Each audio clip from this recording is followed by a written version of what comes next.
विचारा की. तुमचं आंदोलन पुरवठा शाखा इथे पाटणमध्ये आहे. तिथे प्रशांत कोळेकर नावाचे गोडाऊन किपर म्हणून होते.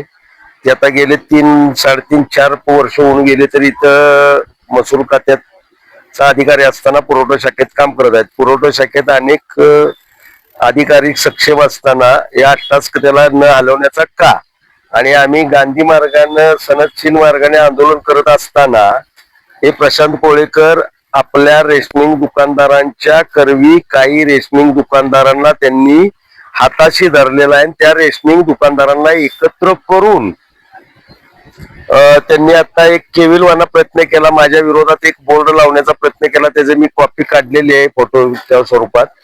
आणि 2-5 मिनिटात बोर्ड काढून नेला.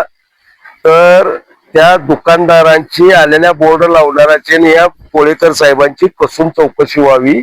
मी या बोर्डावर मागण्या केल्यात. त्याचा तुम्ही उच्च लेवलला चौकशीसाठी पाठपुरावा करूया सगळ्यांनी मिळून.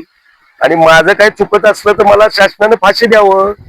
आणि हे जर कोणत्या ह्याच्यात दोषी नाहीत तर मग या दुकानदार आणून दंगा करणे किंवा नाटक तयार करणे हे कोळेकरांच्यावर काय वेळ आली. आणि जर हे मला संघटनेचा डोस देत असतील तर मी बी 1-2-2.5 हजार संघटनेचा अपंगांचा प्रमुख आहे. महिला संस्थेसाठी काम करतो.